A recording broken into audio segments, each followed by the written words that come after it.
Ngestaken dawuh Sang Kaisar Arjuna. Panglima Herodes sabda katibalan dalam Sang Kaisar. tak tompo anggon masun sembah pabekti. Ini po baline pangestuku Tampanono. Sangat anggen kala mundi mungkin dadosaken simat. Kepiye ngun mulai kewajiban? Kula badhe matur melepat menyang Gunung Samudra Bangasami. Kula menika panglima perang wonten ing negari Sailor. Sedaya Baski Katri ngantos wedal sakmenika sampun cukat rikat so trampil. Mbok menawi Sang Kaisar menika badhe niti pirsa perkawis Baski Katri, mangkinipun boten badhe ngujiwani jenengan. Panglima Herodes, Ini kula pancen kuwi kendak kersakake. Kalamunto kabeh para Baski Katri minangka beteng negara ana ing kerajaan Sailor. Mula kanthi kuwi aja kendhat ing kaprayetan. Lan uga aja kendhat anggonmu ngegladi kabeh para Baski Katri kalamunto ana peranganing para raja kang bakal jungking kawibawan ana ing kerajaan Sailor bisa malanggadani. pun jenengan ampun sakwatu sedaya Baski Katri menika sagah dados rabuhipun negari. Kaya ngono. Kabeh para Baski Katri. Sira kabeh ndak keparengake midhangetake apa kang bakal panjenengan ingsun rembug ing kalenggan iki lungguh kanthi prayoga.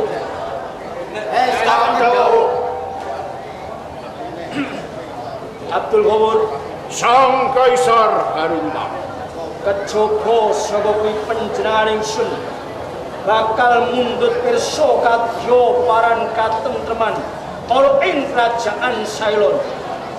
Sang Maharaja Kaisar Harun Malak. Pakah Abdul Ghafur wakilipun raja wonten ing sae. Ing sakawit kula menika ugi dados betengipun negari. Saben dinten ugi namur laku saperlu niti pirsa kawula wonten ing kerajaan Saila. Wit pucuk gunung mudhun karang pradesan lumebu wonten ing kitha raja kerajaan Saila. Kawula dalem ayem tentrem. Angsanipun gemah arepah lo jinawi boten kirang sandang boten kirang pakan malah kepur sedaya sampun gadhahi papan sang kaisar.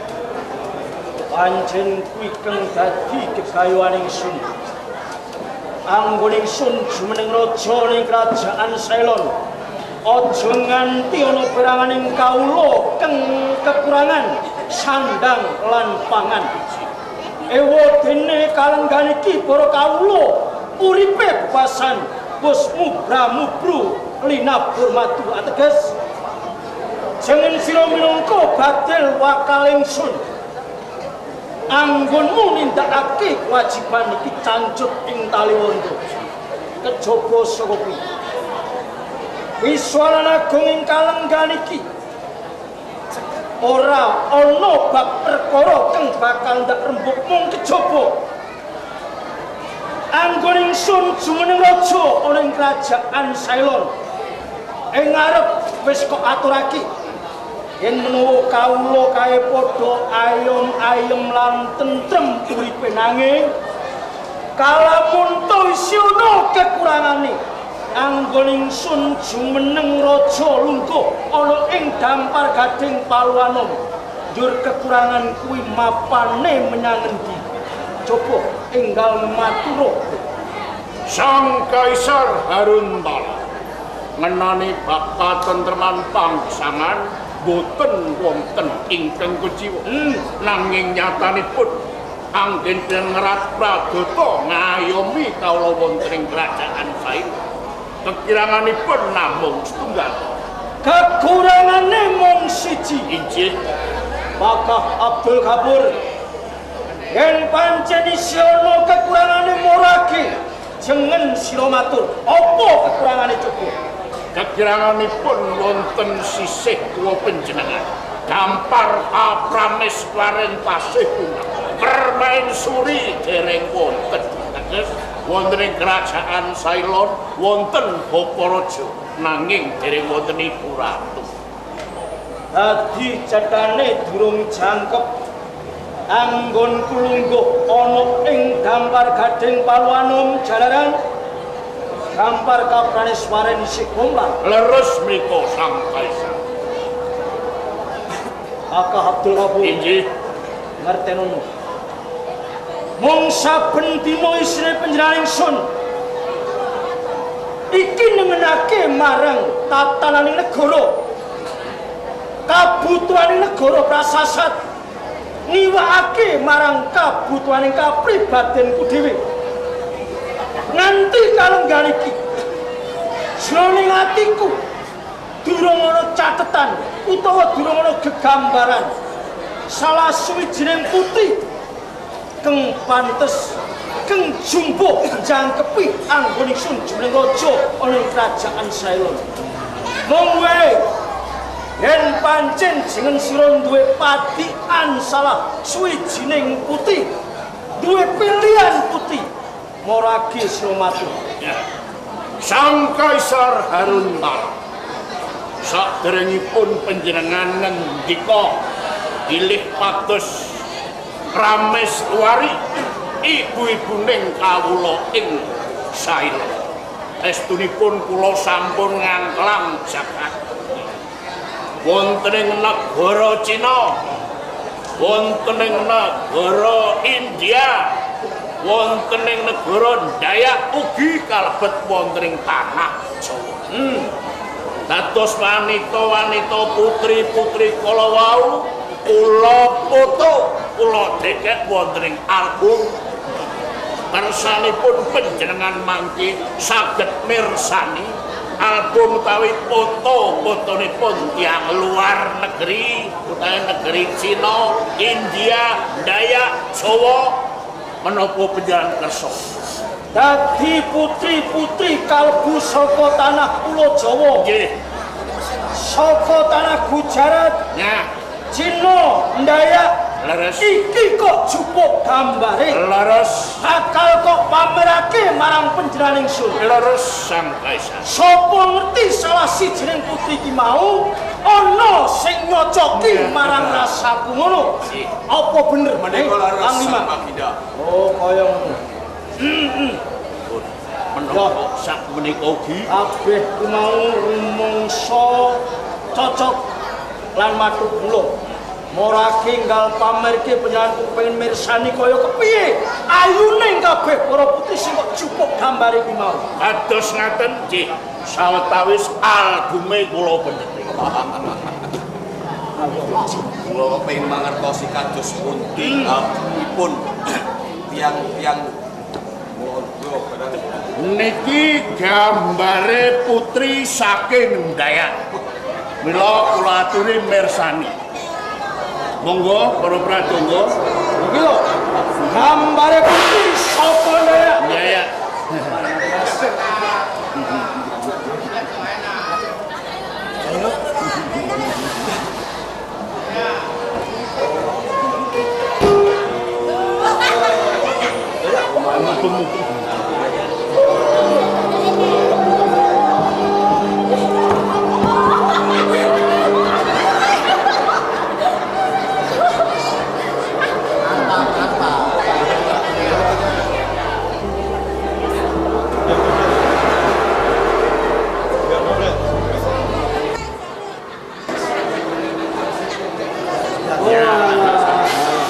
niki saking Dayak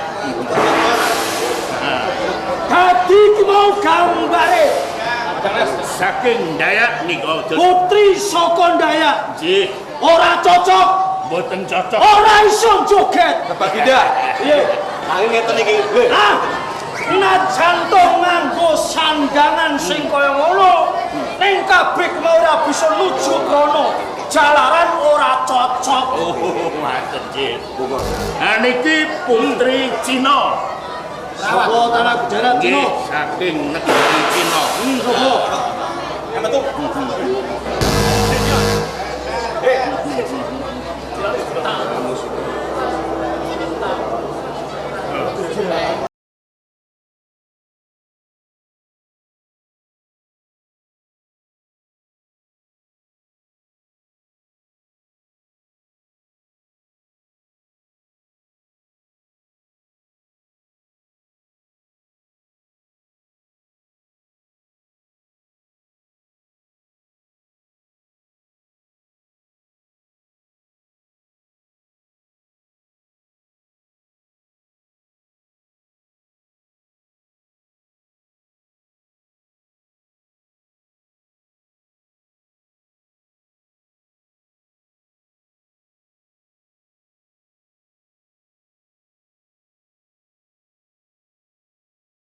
Sang Baginda. Mantap, pokoknya Cina niku.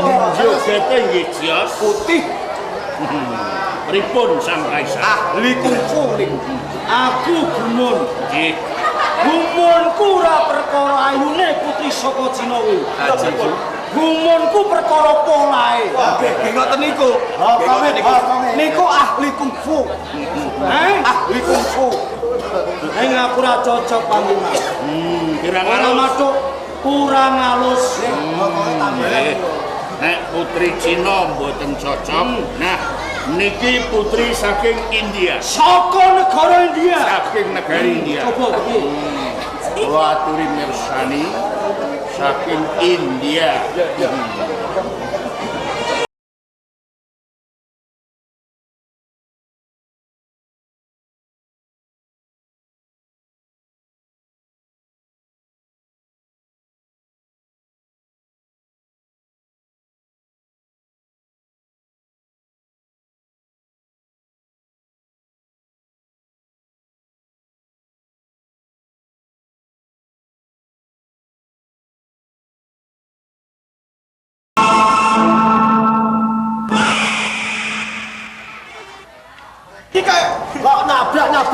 pripun? Katen peti sinten iki? Kula condong kalih putri kala wau. Putri India.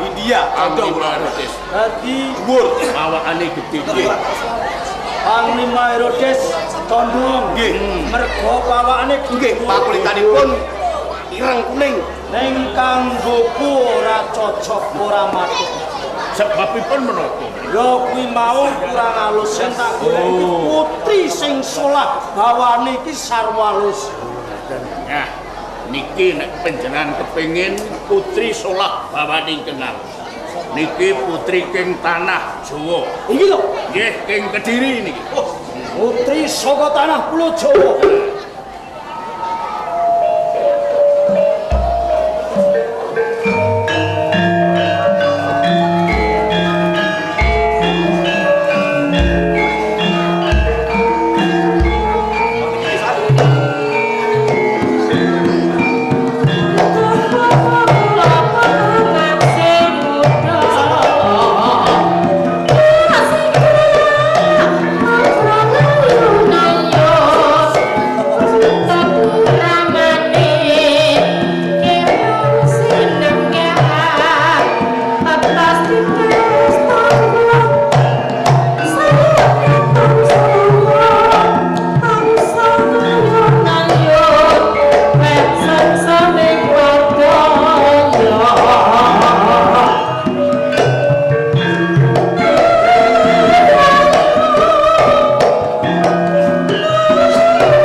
Sang Kaisar. Panjenengan kok lajeng gomblong kami tendengen dos. Ya. Maka Abdul Prabu. Nggih. Bareng piranganing kabeh para putri kok pamerake ana ing pengarepaning sun. Siji putri sing bisa nuju kono marang penggaling sun. Ora liya. Mung putri saka tanah Pulo Jawa, saka Kerajaan Kediri ki mau. Pancen leres kula tandang andipun nggih sarwa alus. Mula kang sapa kuwi? Panjenenganing sun pribadi kang bakal sumangka ana ing kraton Kediri. Aku kepengin nglamar putri saka kraton Kediri ki mau. Sang Kaisar Haruntala. Nggih. Kula pitados menawi panjenengan kapiluyu kepranan ayunipun putri saking Kediri.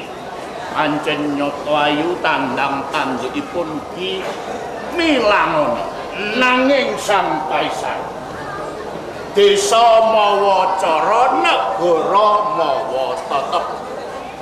Menawi wonten ing kerajaan Kediri nggih kraton Kediri tanah Jawa. Ana ing tanah Jawa. Menawi ngersake wanita kepengin mundhut garwa salah satunggaling wanita niku carane boten dipun lamar. Yen carane ora dilamar, kudu nganggo cara sing kaya kepiye? Nah, Sang Kaisar Haruntala carane mboten dilamar ning carane kedah dipun cidra utawi dipun colong. Carane kudu dicolong. Nggih.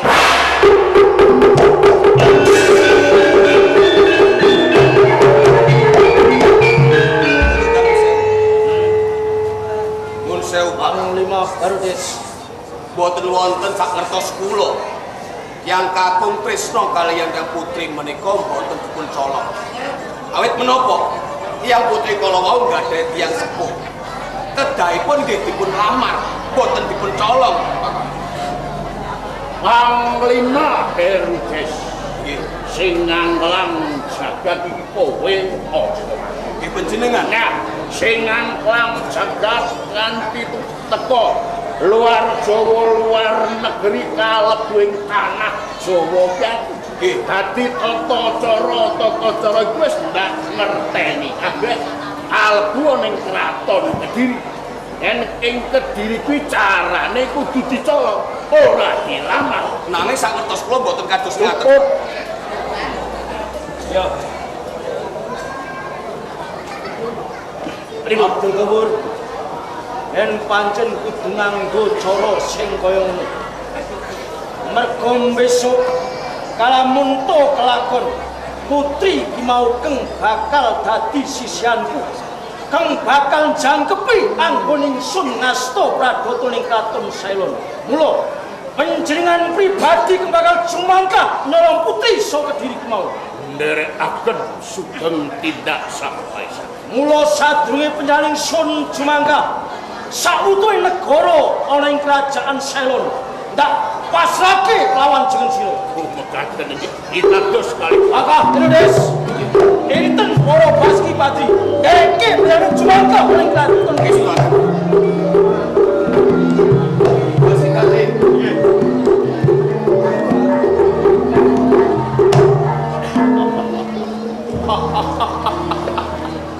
Sang Kaisar Harun malah dahar apa sing dadian. Pancen bener Panglima Herodes. Ora ana carane wong ngersake wanita kok dicolong. Yang mergo aku kepengenake kerajaan saya. Muga-muga Kaisar Harun malah lumebu ning tanah Jaya kraton Kediri. Kiranja prajurit Kediri manganing pati Sailon dadi duwe.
Estunipun kula ugi kepiren panjenenganipun bocah wadon kala wau.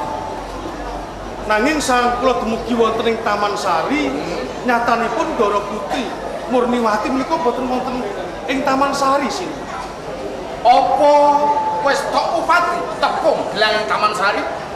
Estunipun kula sampun utusan dumateng para prajurit ingkang supados njagi kawontenipun Ndara Putri Murniwati. Nyatanipun boten wonten kandha ingkang sumendhe tali ingkang kumlewer sini. Yen kaya ngono teh ora susah ndadak kangelan. Mumpung durung adoh plajaring maling. Bojone wis tak akeh dawuh sini.